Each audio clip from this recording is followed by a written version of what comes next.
Hello, my friends, family, enemies, lovers of wisdom, lovers of poetry embodied. I am John Edward Willie, and I'm taking a nice stroll out here on a Thursday evening. A lot going on in Midtown Kansas City. I'm taking the kind of walk that I've been taking for a long time. I've even been recording conversations for a long time, but this is, as I said before, this year at least is the beginning of a new attempt to make public the recordings that I would otherwise make while I'm walking along these familiar streets and avenues that to me feel like the arteries and veins of this city of mine. I sort of see myself as having a connection to the city, except that I'm unable to pin that down precisely as to what that might mean.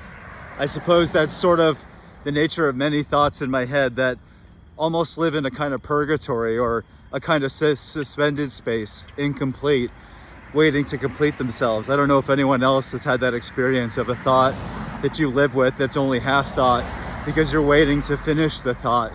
And something might happen, an experience, or even a walk like this that suddenly leads to a kind of revelation that completes the thought. This is one in a number of videos I've been making as sort of introductory philosophical videos. And what I'm attempting to do is elucidate not only the depths and complexity of particular philosophical concepts, but I'm also trying to live them out. And that is, I'm trying to live up to the idea that philosophy is a process. That is, it is inherently self-questioning and inherently tangential. That is, it is completely natural for a philosophical person in the process of being philosophical to begin doubting themselves and to begin almost losing direction in their own thinking. And I do that so often in these videos that one might think that I was completely thoughtless. And yet, what I'm hoping to do is to play a particular kind of hide and seek, at least with myself, that leads to the generation of spontaneous, organic thinking, but also the kind of self-critique, the sort of self-awareness that leads to a refusal to be comfortable with the way that things are continually reiterated. That is, philosophy is not really kept alive in all of the courses that I've seen on YouTube, where philosophy is taught as a number of methodologies and various kinds of subjects. But it's sort of assumed that they have a kind of worth and value in themselves, and yet they don't. And they're kept alive in that false nature precisely by having never really been challenged. That is, they've never really been tested by someone who's willing to push an idea to its logical extreme, or to challenge it on spot, logically that is, or to sort of test the idea, that is to do what I prefer to do with all great ideas, and that is to sort of live them out, to sort of embody them. I think that's a characteristic in philosophical people that's too often lacking. In other words, they don't take themselves seriously enough. It's funny that philosophical people often struggle with not being taken seriously by other people, but I encourage them to go completely in the other direction and take themselves so seriously that not only do they test their ideas, but they might even exhaust their concepts. That is, they might even live through them and live out the consequences. And I think that that, in a way, is a very dangerous way of thinking and living philosophically, but it's also the only way. And so I'm crashing and burning in many of these attempts and many of these videos, but I think that inherent drive to wake up the next day and try to speak clearly again, to think deeply about oneself and the world again, is akin to a child learning how to walk. You know, we think of it as absurd if you tell a child that because they're falling down, you know, they shouldn't learn how to walk. And I think that thinking is the same thing almost. You know, learning how to think is almost akin to learning how to run. And so much of what I'm doing is really learning how to walk. And that is what we're doing in these introductory videos, where, as I've said, the first videos are not even about philosophical questions. They're not about the really good, juicy philosophical questions. I did a series of videos about justification, for instance. I did a video about skepticism, a video about the nature of truth and logic and rationality. And I think that those videos are boring AF, but they're also crucial in learning how to practice a kind of philosophical discipline that allows you to run. And that's what I want to start doing in these videos, given that I've already introduced particular kinds of concepts as being the sort of working principles in our conceptual engineering. I've presented philosophy as a kind of conceptual engineering, but now we want to get that machine going. We want to start really learning how to walk. And I had made a video last time about language, which was sort of an improvised attempt to use logic and ideas about belief in a way that was able to examine the question as to what logic or what language is. And now I move on to a fundamental question in philosophy. And it's a question that has a historical basis. That is, there's a lot of philosophers who've said a lot of great things about this, but it also has a nature that is urgent and consequential in many ways. And so that is, it has a vertical axis. And I say that because that's sort of my preliminary way of organizing my thoughts, because I hope to say something about the history of arguments for and against different points within these questions, but I also hope to examine the richness and depth of the question, as I said before, a living subject. And that question is, what is the origin of knowledge? Where does our knowledge come from?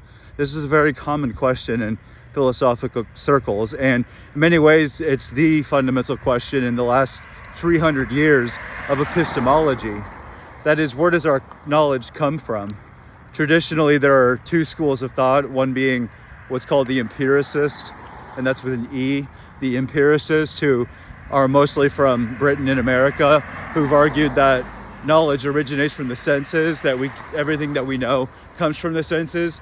And then there's another primary school, which are the rationalists, who come mostly from Germany and France. And they argue that although knowledge comes through the senses, we have the capacity through rational intuition to know things that go beyond experience. And thus, through logic and through mathematics, we're able to do things that we don't know through mere experience, but it's a kind of knowledge that really builds upon fundamental principles and grants us a particular kind of access that we simply don't have through what the empiricists ultimately argue that we do. And so that's one question. But the other question that I'm really interested in, as someone that's interested in challenging themselves in regards to what they take for granted as being true, and that is this question, which is phrased in a particular way.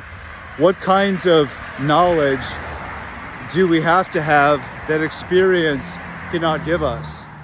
What I need to say is, what kinds of knowledge do we often assume we have, and not only that, but that we must have many ways to organize our lives, to organize our actions ethically, and even to learn how to think about the world clearly? What things do we take for granted as existing that perhaps based on what we take as being the origins of knowledge, are we not allowed? And what I mean to say is that the origination of the rationalist argument, or the existence of this argument, isn't merely dismissible as something that has to do merely with logic and mathematics, because the kind of knowledge that we have that arises a priori is a philosophical term for knowledge that we have that's prior to experience, hence a priori.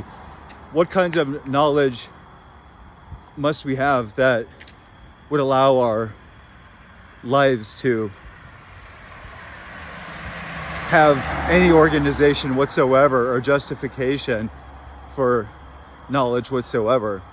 And another way of putting this is, what is it that we don't really have that we wish we had? And I should be frank because I suspect I'm being too obscure. I am a natural sort of empiricist, and I tend to think in principle that because we are in fact brains and not minds, as I believe, because we are in fact animals, that the kind of knowledge we have is one that comes from our brain's interaction with the world, and the knowledge that we propose is inherently contingent and experimental and open to falsification through an inherently social activity of critique, of feedback, that kind of feedback loop that's a part of our knowledge making. That in itself is a way of doing what is really a beautiful thing, which is telling you that you're not right. And that ability to prove that somebody's not right is contrary to our commonsensical intuition, is in fact the very genius of contemporary epistemology. And that is what I've said in another video as having to do with the falsification principle of the philosopher Karl Popper, meaning that what we call true and what we call knowledgeable isn't such because these concepts refer to reality, but because we can think of them as referring to reality because they haven't proven to be false yet, and that is disproven by another person's experiment or experience. And so you can think of falsification as not only an ornamental feature, but an inherent feature of contemporary epistemology in terms of how truth can be understood. There's another conception of probability.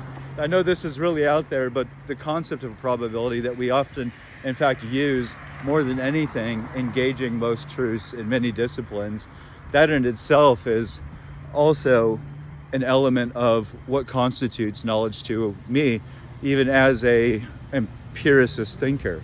So I include these two ideas that perhaps I'll build upon later, of falsification as one principle and probability, that is statistical knowledge, as being another way of working with the fact that we are brains who are ultimately using inductive reasoning as a way of thinking through the world.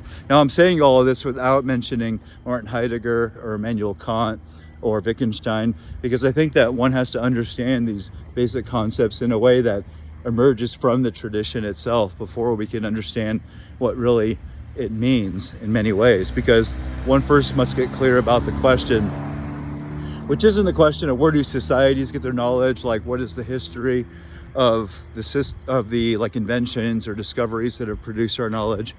That's not the question that we're asking. What we're asking is an individual question, which is, when you consider everything that counts as a belief in you, everything that counts as knowledge, when you consider what is in fact to me every day an increasingly surprising array of beliefs that operate in very different ways. We have, mathematical and logical beliefs, but we also have a whole constellation, or a sort of a myriad, a kaleidoscopic array of what we consider to be knowledge, which is also often fragmented and partial, and in fact most people are unaware of what they consider to be knowledge until they're put on the spot and sort of uncover it along with the person participating in them.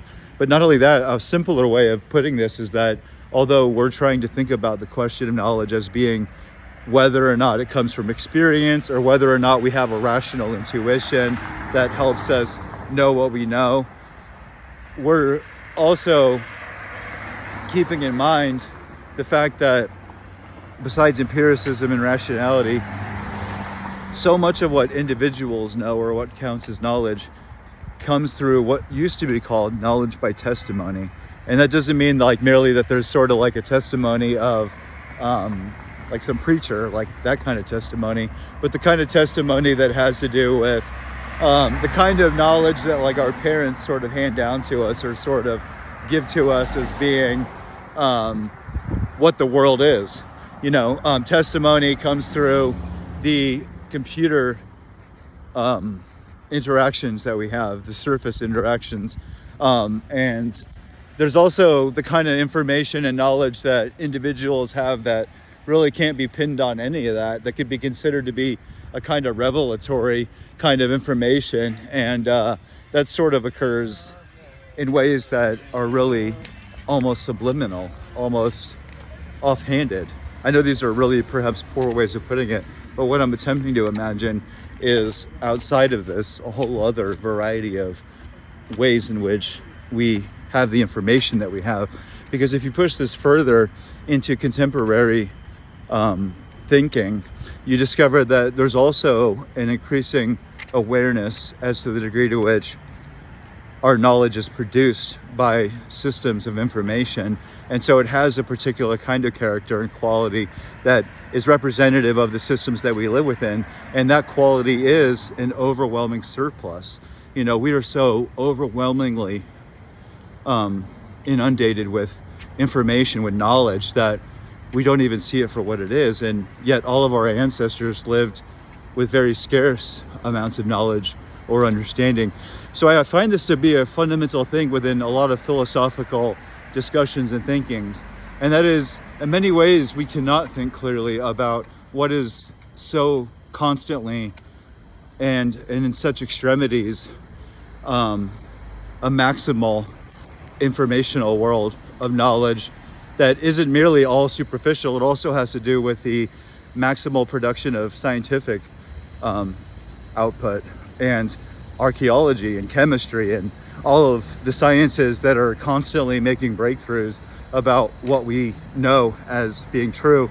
And it explains also why within all of this there's such a fracture, such a schism, a multifold schism, wherein there's no longer meta-narratives that are accepted to be meta-narratives as such. It's not as if people always had a narrative that unified them, but there's an increasing balkanization of narratives in ways that organize information, because information doesn't exist in sort of packets alone. It's not something that exists in isolation. It has to be organized according to the stories that we're telling ourselves. And that organization according to the stories that we're telling ourselves has to do with the sort of ways that we don't realize that underlying presuppositions and assumptions that we're making along with others allows these stories to render coherent the knowledge that we take in personally. And so I'm trying to speak in a careful way, believe it or not, about something that is very complicated, which has to do with the kinds of discussions about where knowledge comes from that happen long after you're in a college course, sitting around thinking in a very almost dumb way about Rene Descartes and George Berkeley and others regarding how knowledge originates. Is it in the senses, do we have mathematical truths that are preliminary to experience? And I'm defending both. I defend that as being something that has to be taken quite seriously as being the kind of groundwork for these later discussions. And yet these later discussions perhaps lose their way, lose their flavor, because they're completely unable to remember the basic concepts, the basic engineering principles behind concepts, meaning they often lose a sense of what truth would look like. For instance, one cannot discuss the nature of an information consumer society and the semiotic kind of languages and knowledge systems that it produces without at the same time having a sincere sense of what reality is.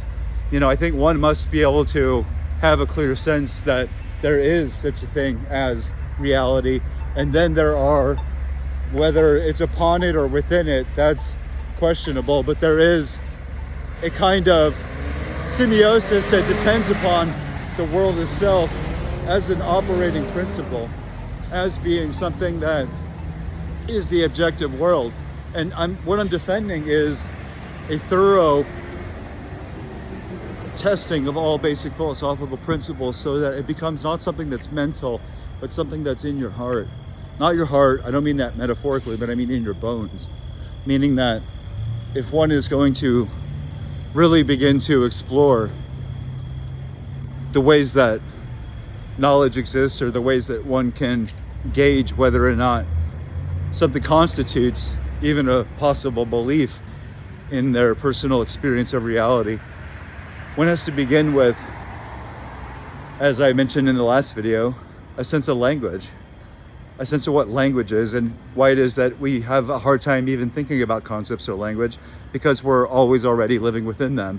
So much so that we cannot even separate perhaps the concept from the thing, and so that is a question itself as to whether or not we can disentangle ourselves from the ways that we perhaps project or shape reality beforehand, or the ways that perhaps as European influenced people, there's a Eurocentrism within us that completely blinds us to the possibilities of reality as being experienced far outside of our grid, far outside of the meta-narratives that we as European influenced thinkers project upon the world. That in itself is always a question that is alive and very real, and it forces me to question myself. But I don't think one can really have this kind of question without a keen sense that there is such a thing as reality, that it is being referred to. And secondly, that fundamental concepts ought to make sense to you, because if they don't, it's likely that you're not alive. And I'm sort of paraphrasing a quote from one of my favorite movies, and it has to do with the fact that it's natural for thinking philosophical people to be skeptical of all concepts.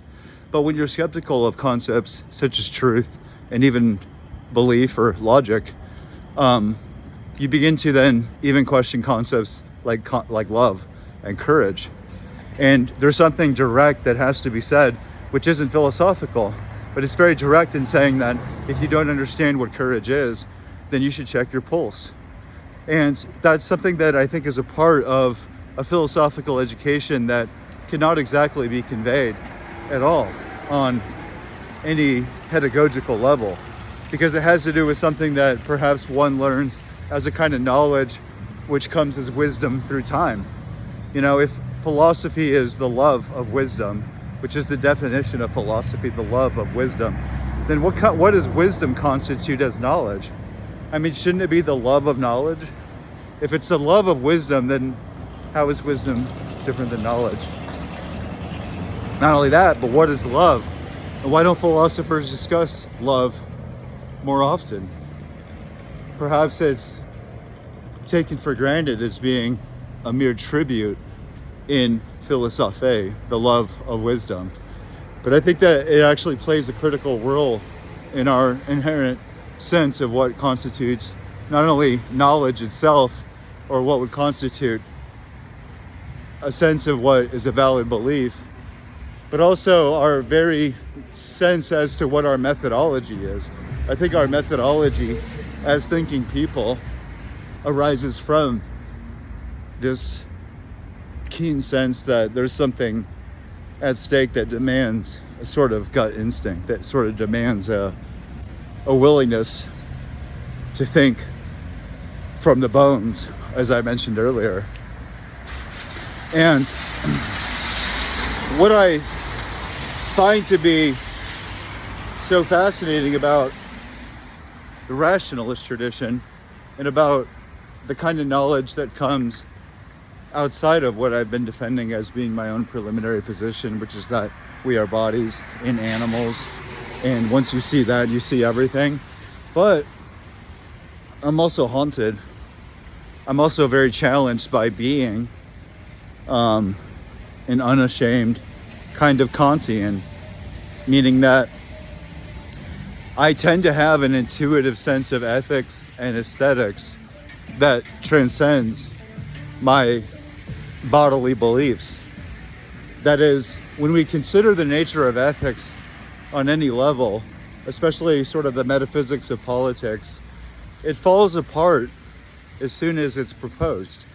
I mean, there's nothing that really sustains itself, especially if you're simply paying attention to experience. And yet, this is continually held as being defensible, and I am one of those who finds myself acting according to a priori sources of knowledge. That is, what I mean to say is that I'm not merely a Kantian, but I'm also very motivated by particular ideals that come from the Florentines, the Athenians, and the European Enlightenment.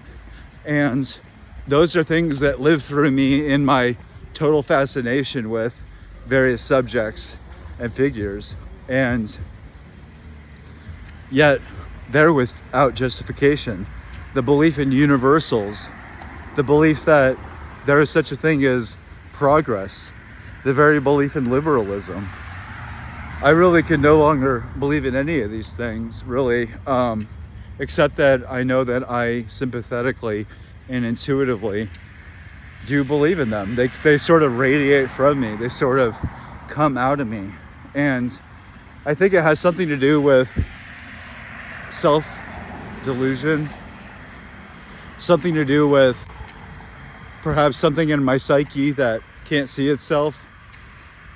And there's a number of other beliefs that I have that I notice as somebody who tends to want to believe in things that I have to experience, because that's what my intuitive empiricism proposes, which is that truths come through experience.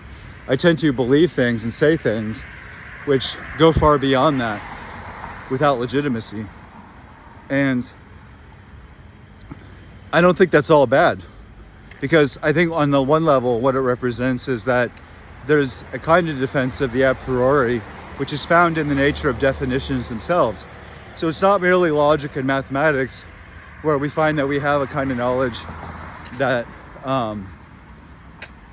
goes beyond our experience, but that even in our attempt to define things and in our basic instincts regarding the nature of things, there's something like the logos, which I mentioned in my last video, the logos, L-O-G-O-S, emerges, which is, to me, one of the most fascinating and bewildering but beautiful elements of human experience that we don't really think about because it's so much a part of what we are, right?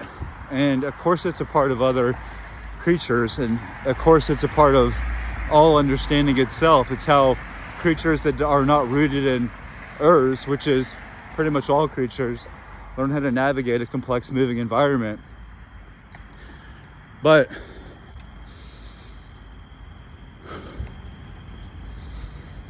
there's a lot of things that can be said about the question as to whether or not our definitions, and as to whether or not logos, which I'm talking about as being the most mysterious thing, because logos is the degree to which things just make sense to us. That's what I'm trying to get at. Logos is the emergence of a coherency in our experience and how reality just makes sense to us. And that's what I mean by being so fundamental that we overlook it. The logos is the basis of the defense of rationality, because rationality doesn't have to be defended in that it defends itself.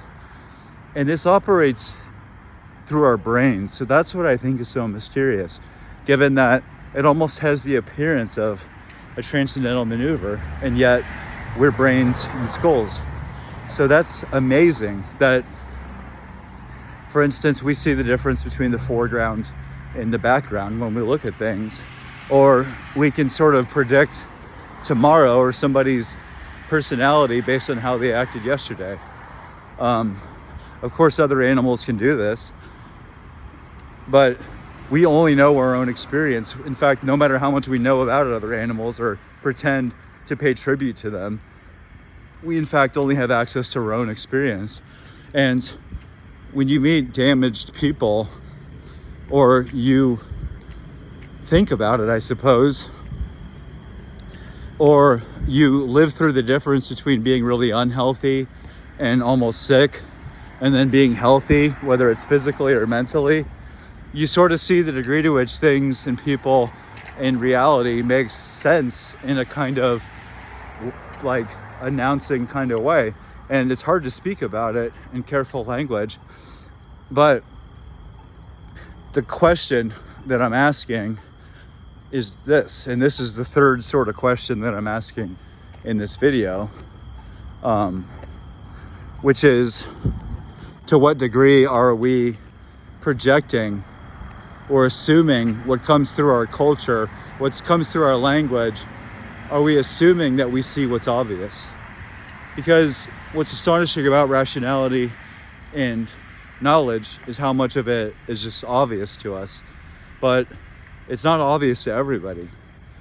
And I think that's the most challenging thing in being a self-aware, self-critical person, is to remember that that question can't be answered. And this is a part of a number of questions in philosophy that might not even be questions. I mean, some people don't think they're questions, but if they are, they're unanswerable. And I think they're not only unanswerable because I think what these questions represent is a sort of horizon within our consciousness that we have to accept. And it doesn't mean giving up or not pursuing the discovery and pursuit of knowledge, but it has to do with seeing that there is, in fact, what could be called aporias. That's a Greek word for these horizons that emerge within our understanding that I think are best understood as being philosophical questions. And so the questions of knowledge itself will have to always be changing with the world as such. And so when the question is asked, are we projecting this logos or are we receiving this logos? We're asking the question of nature versus nurture. Now, this question as to origination of knowledge and whether it's empiricism or rationality, this is not the same thing as the question of nature versus nurture. But they are vaguely similar questions who sort of operate in a vaguely similar way. Because nature versus nurture is also aporetic. It's a kind of aporia, meaning that we will never resolve the answer to the question because we don't have access to the kind of information we would have to guarantee any kind of certainty about this. And so it means that human experience from the beginning of time and until the end of time will always be in a state of tension. Knowledge itself will always be open to the problems that I mentioned earlier, which are the problems of falsification. They're not problems actually, because they're actually profound tributes to contemporary knowledge, but also probability as another way of organizing that.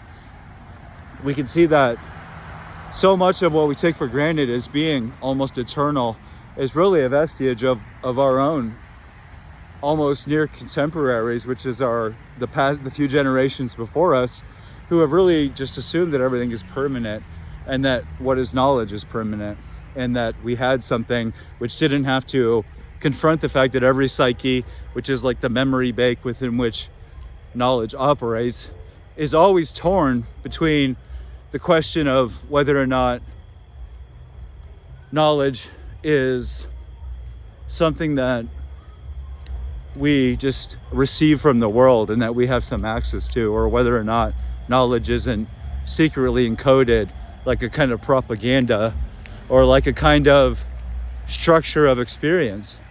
Meaning that it's not merely that knowledge could be culturally shaped, like in the way that we imagine a tyranny or some fascist regime to be organizing people's knowledge, but it could be even more challenging than that, because it could be that we can never think outside of certain horizons. And even though I'm an empiricist and I'm really sided with David Hume in many ways, I think that Immanuel Kant is the most important philosopher, and especially at this juncture, because so much of what Kant was attempting to do was not merely to resolve the difficulties between rationalism and empiricism, but he was also attempting to keep alive this tension as being an inherent part of our experience. And playing on what I just mentioned a little bit earlier about there being a kind of aporia or a kind of horizon, Kant was able to show that we cannot think outside of space and time. Even though most people would like to, it is in fact impossible to have a thought that is without a spatial temporal quality. And when you think about it like that, what you see is that there is an inherent structure to human experience that's almost universal, but that we carry on into our knowledge. And when you push it further in a kind of critical way, you discover that this kind of knowledge is often ignoring far, far more than it's even attending to, or that it's simply picking and choosing in a very selective way what counts as valuable as knowledge. And so the question of values as related to Kant's sense of there being what's considered to be a transcendental deduction. The transcendental deduction allows Kant to preserve both rational intuition and empirical knowledge as operating in correlation with one another. And so for Kant, he makes rationalism the very structure of knowledge, but empiricism becomes the content of knowledge. And he's in many ways able to save everything, and yet that's only possible so long as you have the kind of modesty that Kant had. And of course, everyone after Kant, and even Kant himself, who seemed to hint and say things that were completely different than this, they all took it in very different directions, which isn't the kind of Kant that I see as being connected to David Hume. But I do see this Kant and representing many ways what the rationalist tradition represents to me. And the rationalist tradition, of course, would defend the logos as being the clarity of rationality, which tells us truths that we otherwise wouldn't have. But this then becomes the question of how it is that we might think about how we would think were we not able to imagine there to be any kind of alternative, for there to be any other way that we would be in the world than through knowledge. And that's sort of where Heidegger and Wittgenstein begin, which I sort of mentioned earlier as being a couple of thinkers I wasn't really even going to touch, because one has to have a working sense of these questions at hand. And just to sort of recap, the three questions that are most important to me is, where does knowledge come from? How much of it is through our senses, and how much of it is through our rational deduction of what is obvious and what must be the case. And not only that, because I already in many ways subscribe to a simple empiricist model of what knowledge is, but to what degree should I be self-aware of what I often take for granted as being knowledge, which isn't given through experience? How might I think about knowledge as something that exists from experience and would still give me the kind of intuition that I want to have? Because see, I do think I can pull off that kind of maneuver. But that again is something that I have to bite my tongue on, because so much of what I'm learning in these videos is the degree to which to tell a certain story or narrative within the video, I have to exclude everything else that, like a pack of rabid dogs, I'm so excited to talk about. But these are the fundamental questions. Where does knowledge come from, and how do we claim to have knowledge of ethics or aesthetic values or values themselves? That's what I began mentioning earlier. The nature of values is something that Nietzsche wrestles with, because values are what creates different orientations for what constitutes knowledge and knowing. And the third sort of question that is always at stake is the question that can't be resolved because it's inherently aporetic. It's an inherent part of our psyches, and that is the question of nature or nurture, or the question of whether or not what is obvious to us isn't a production of our culture. Like, how do we know that what isn't obvious isn't something that we are taught to assume, that we are taught to see? Like, how do you know that when you just see things that you think are clearly the case, that you're really seeing things as clearly the case? Because you're seeing in language, you're seeing through cultural and knowledge systems and models that are shaping your sense of what counts as worthwhile or what counts as meaningful. But again, you don't have access to that, so it almost raises the question as to whether it's even a worthwhile question at all, because it might not be.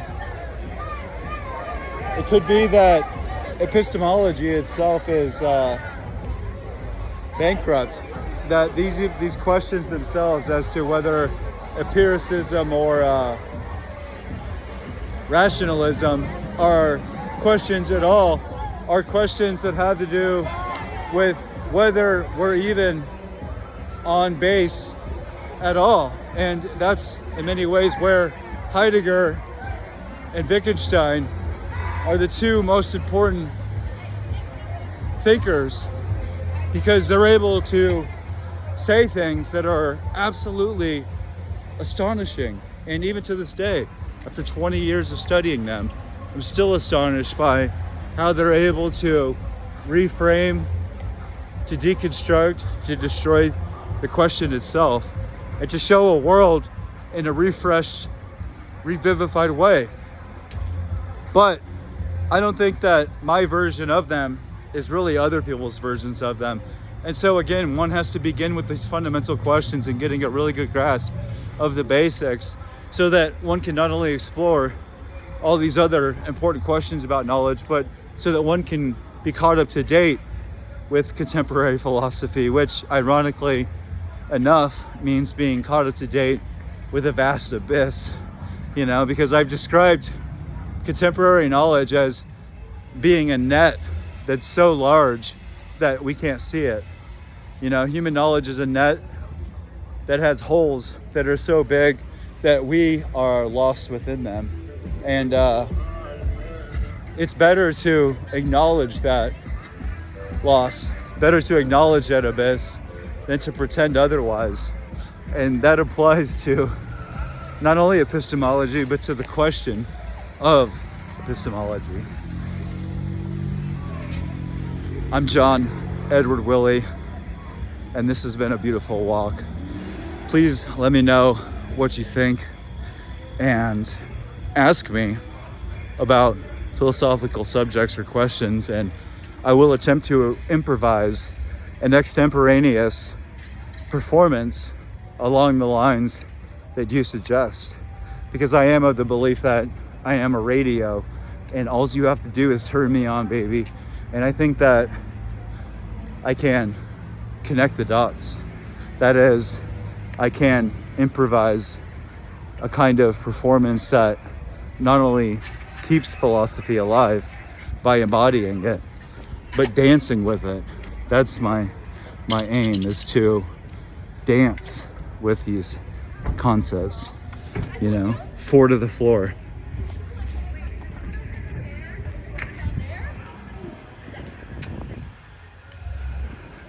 So much going on. I love you guys. Have a good night.